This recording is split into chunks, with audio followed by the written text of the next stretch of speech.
السلام علیکم، امید ہے سارے بہن بھائی ٹھیک ہوں گے۔ دوستوں، ہم 1000 سبسکرائب پر قرآن اندازی کرنے جا رہے ہیں۔ اپنے نام اور موبائل نمبر کمنٹ میں ٹائپ کریں اور جلدی چینل کو سبسکرائب کریں تاکہ جلد آپ کو اپنا انعام دیا جائے، اور ویڈیو کو مکمل واچ کریں اور ساتھ کمنٹ میں اللہ کے ناموں میں سے ایک نام ضرور ٹائپ کریں۔ شکریہ۔ چلتے ہیں اپنے ٹاپک کی طرف۔ میں نے ایک قصائی سے پوچھا کہ آخر پاکستان میں منگل اور بدھ کے دن گوشت کا ناغہ کیوں کیا جاتا ہے، اور اس نے اپنے منطق کے مطابق جواب دیا کہ قصائی جانور ذبح کر کر کے تھک جاتے ہیں، جس کی وجہ سے منگل اور بدھ کو وہ چھٹی کرتے ہیں۔ میں نے کہا یہ تو کوئی بات نہ ہوئی کہ قصائی جانور ذبح کر کر کے تھک جانے کی وجہ سے منگل اور بدھ کے روز ناغہ کرتے ہیں، اور پھر چلو آپ کی منطق مان لی تو پھر منگل اور بدھ کے روز ہی قصائی چھٹی کیوں کرتے ہیں، اور ہفتہ میں منگل اور بدھ کے علاوہ کسی اور 2 دن ناغہ کیوں نہیں کرتے؟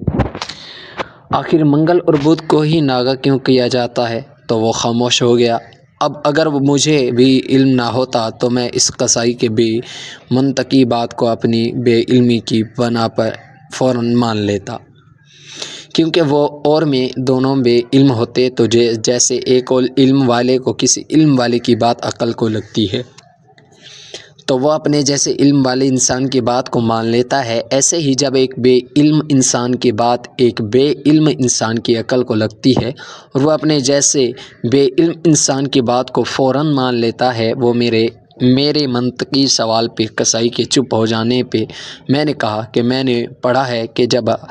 حضرت آدم علیہ السلام کے 2 بیٹے تھے، حابیل اور قابیل، اور جب قابیل نے حابیل کے سر میں پتھر مار کے حابیل کو قتل کر دیا تو وہ دن منگل کا تھا، اور قابیل تقریباً 2 دن تک یعنی منگل سے بدھ تک بھائی کی لاش کو کندھے پہ اٹھائے پھرتا رہا کہ اس لاش کا کیا کروں، کیسے ٹھکانے لگاؤں، کیونکہ تب یہ دنیا کا پہلا قتل تھا۔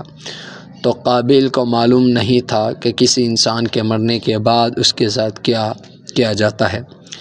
تو میں نے کہا کہ جو مجھے سمجھ آتا ہے وہ مختصراً یہ کہ حابیل علیہ السلام کے منگل کے دن قتل ہونے کی وجہ سے اور اسی مناسبت سے پاکستان میں کسی بھی جانور کو ذبح کرنے سے پرہیز کرتے ہوئے 2 دن کا ناغہ کیا جاتا ہے۔ پھر مزید سمجھانے کے لیے میں نے ایک اور مثال دی کہ ایسے ہی جیسے پاکستان میں یہ بھی کہا جاتا ہے کہ عصر سے مغرب کے درمیان گھر کی صفائی نہ کی جائے، کیونکہ یہ بات بھی ثابت ہے کہ عرب کی ایک بڑھیا گھر کی صفائی کرتی، اور پھر عصر اور مغرب کے درمیان کے کسی بھی وقت جب حضرت محمد صلی اللہ علیہ وسلم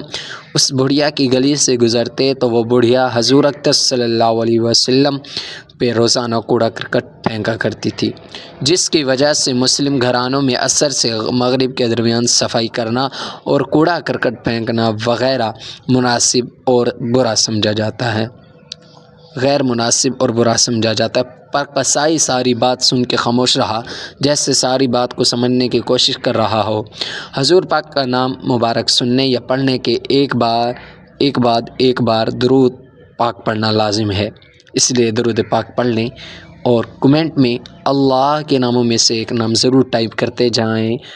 اور تاکہ ہر نئی آنے والی ویڈیو آپ تک ضرور پہنچ سکے۔ چینل کو ساتھ ہی ساتھ سبسکرائب اور بیل آئیکن دباتے جائیں۔ قرآن اندازی میں شامل ہونے کے لیے پہلی دی ہوئی ہدایات پر عمل کریں۔ ویڈیو کے شروع میں